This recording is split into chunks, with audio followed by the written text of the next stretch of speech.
Le journal des applis avec SFR. Jérôme Colombin, François Sorel.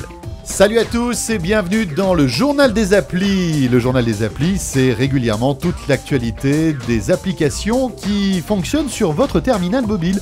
Alors que ce soit smartphone, webphone ou bien tablette. Jérôme Colombin, bonjour.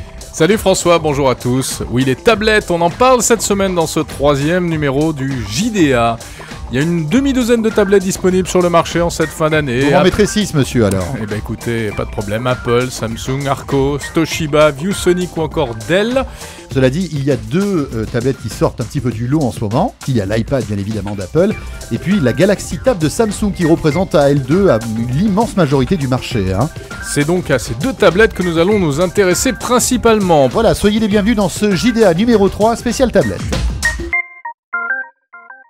Alors le journal des applis, ça s'écoute mais ça se regarde aussi. Dès que vous entendrez ceci, eh bien sachez que nous vous proposons de la vidéo en plus de ce que l'on raconte, c'est tout simple, que ce soit sur votre smartphone, tablette ou sur votre ordinateur. Et on va commencer par le basique, les choses dont on a absolument besoin. Moi j'ai remarqué, je sais pas toi François, beaucoup de gens me disent, mais alors avec une tablette, est-ce que je peux travailler? Est-ce que ça peut remplacer mon ordinateur portable, notamment pour faire du traitement de texte ou pour faire des tableaux? Eh bien la réponse est oui. Alors effectivement, il faut la nuancer cette réponse. Si vous avez, je ne sais pas moi, un roman entier à écrire, ou alors ça risque d'être dur sur une tablette. Une présentation PowerPoint de 18 slides, là c'est un peu compliqué. Mais en revanche, pour écrire des mails, pour préparer un document, pour retoucher, pourquoi pas un tableau, là la tablette, eh bien c'est parfait, Jérôme. Alors l'iPad par exemple n'a pas de traitement de texte et de tableur intégré. Il faudra mettre la main au porte-monnaie. Vous pouvez acheter par exemple le logiciel Pages, c'est le logiciel d'Apple qui coûte 7,99€ et qui est le traitement de texte officiel en quelque sorte, ou encore Numbers qui est le tableur pour iPad. Alors, pareil, 7,99€. 7,99€, alors ça ce sont les logiciels, on va dire, officiels Apple, faits par Apple, mais il existe des alternatives d'applications faites par des développeurs tiers et qui fonctionnent sur iPad. Alors on ne peut pas tout faire évidemment avec ces logiciels, vous ne pourrez pas faire des textes, des présentations graphiques très évoluées, on a les fonctionnalités de base, mise en gras, italique, paragraphe, etc., etc. Et tout ça est compatible bien évidemment avec les autres systèmes, Jérôme. Si je commence par exemple un document avec Pages sur mon iPad, est-ce que après je peux continuer à travailler dessus sur mon PC par exemple avec Word? On peut très facilement l'envoyer vers un PC ou un Mac, on peut le partager via Internet, on peut l'exporter en PDF, on peut le réimporter dans Word par exemple. Alors ça c'est pour l'iPad. Concernant le Galaxy Tab maintenant, il y a effectivement aussi un logiciel pour travailler, et c'est un logiciel que vous utilisez d'ailleurs peut-être déjà sur votre ordinateur, qui est gratuit, c'est Google Docs. Oui, Google Doc, donc un traitement de texte, un tableur, accessible en fait directement sur Internet, en étant connecté donc à travers le navigateur Internet. Alors bon, c'est pratique, c'est gratuit, mais c'est pas super convivial quand même. Et puis enfin, à signaler aussi bien sur Galaxy Tab que sur Arcos, le logiciel Office Suite. Alors Office Suite, donc un traitement de texte, un tableur, enfin tout ce qu'il faut, gratuit, enfin quasiment, gratuit pendant une trentaine de jours, et puis ensuite ça devient payant. Office Suite. Bon alors voilà pour le travail, maintenant passons au loisir. Lire un livre sur une tablette, parce que ça sert aussi à ça, une tablette tactile. Alors comment on fait ? Eh bien oui, puisqu'une tablette peut se transformer en liseuse facilement. Alors là encore, puisque vous avez deux tablettes, vous avez deux possibilités. On va commencer par l'iPad, Jérôme. L'iPad qui, eh bien, dès le départ a été taillé pour la lecture, avec ce magasin unifié virtuel de chez Apple qui te permet très facilement d'acheter des livres et de les télécharger. Alors c'est gratuit, c'est intégré, c'est facile à utiliser, ça s'appelle eBooks.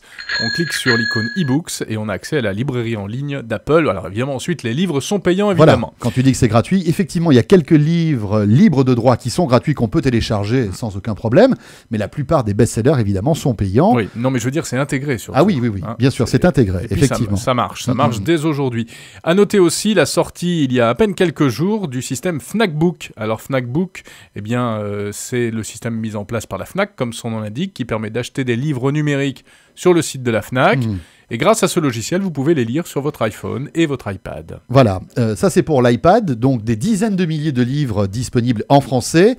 Ça se coince un peu, Jérôme, du côté du Galaxy Tab de chez Samsung qui, en fait, effectivement propose une solution de lecture qui s'appelle Kobo, c'est le Reader's Hub Kobo, mais malheureusement, à ce jour, il n'existe pas de livre en français. Et oui, c'est un peu dommage, parce que le Reader's Hub de la Galaxy Tab, c'est pourtant très joli, cette interface est très agréable à regarder, mais les contenus pour l'instant sont uniquement en anglais. C'est un peu dommage, si l'on accepte quand même pour la France des solutions supplémentaires annexes proposées par certains opérateurs. Voilà pour la Galaxy Tab, voilà pour Android, donc d'une manière générale. Jérôme Colombin, François Sorel. Voilà, vous êtes au cœur du journal des applis numéro 3 spécial tablette. Et après le travail, après la lecture, maintenant place au divertissement. Avec la possibilité pour ces tablettes de lire des films, de regarder des vidéos en streaming. Et bien sûr, là encore, c'est un outil parfait justement pour se divertir de cette manière, hein, Jérôme. Bien sûr, alors par exemple sur l'iPad, vous avez l'application de base qui est fournie avec et qui permet de regarder les vidéos que l'on télécharge soit depuis son ordinateur, soit que l'on achète sur iTunes. Mais si vous avez une collection personnelle de films en DivX, vous savez, c'est par exemple vos films de vacances ou des choses comme ça. Vous pouvez installer ce qu'on appelle un player DivX. Donc c'est un logiciel, une application supplémentaire qui n'est pas disponible d'origine sur l'iPad pour regarder ces films en DivX. Alors par exemple, VLC.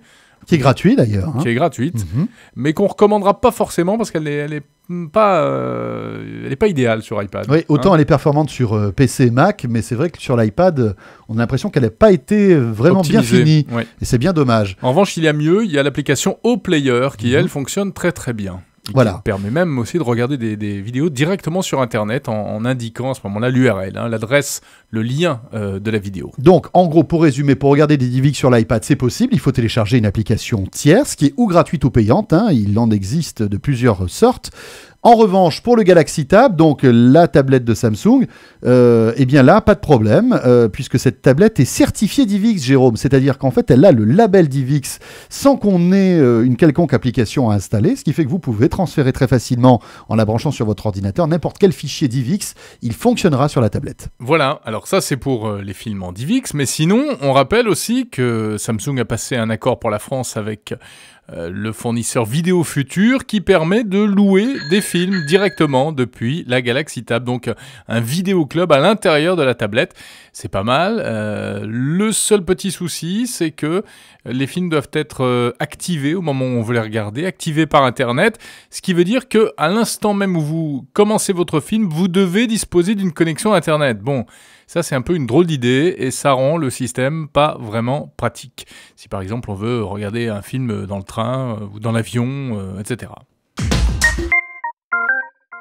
Bon, Jérôme, c'est pas tout ça, mais tu sais que ces tablettes, c'est des objets parfaits qui peuvent aller dans toutes les pièces, puisque évidemment c'est ultra mobile, et quand ça arrive dans la cuisine, ça se transforme en livre de cuisine.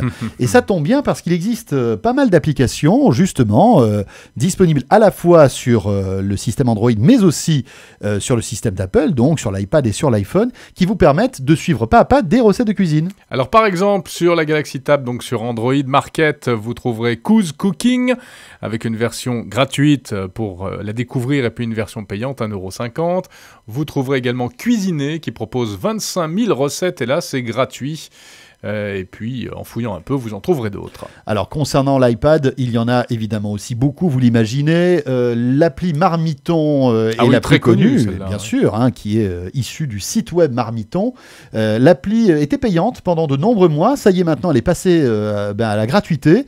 Alors elle a été spécifiquement fabriquée pour l'iPhone, ce qui fait qu'elle n'est pas tout à fait aux bonnes dimensions pour l'iPad, mais vous pouvez l'installer sur l'iPad et elle remplira aisément sa mission. Oui, tu as raison. Alors là, juste d'ailleurs une petite parenthèse, on rappelle qu'on peut sur ces tablettes faire fonctionner des applications, par exemple sur l'iPad une application iPhone et sur la Galaxy Tab une application Android. Voilà.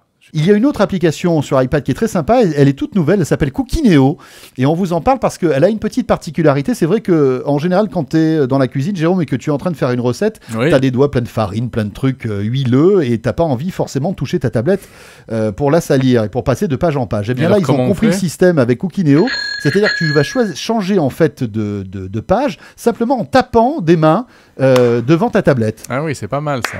Alors, elle est gratuite cette application, Cookineo. Cela dit, ils sont malins. Quelques dizaines de recettes gratuites pour commencer. Puis si vous voulez après en avoir beaucoup plus, là il faut payer 1,50 €. Voilà, on va terminer là-dessus. Sur les applis cuisine sur tablette, on aura l'occasion dans les prochains JDA de découvrir encore d'autres fonctions de ces nouveaux joujoux. Merci de nous avoir suivis pour ce journal des applis numéro 3. On vous souhaite bien sûr de bien terminer cette année. Et on aura le plaisir de vous retrouver très vite. Salut à tous. Ciao, bye bye, et n'hésitez pas à nous retrouver sur la chaîne techno.com. C'était le journal des applis avec SFR.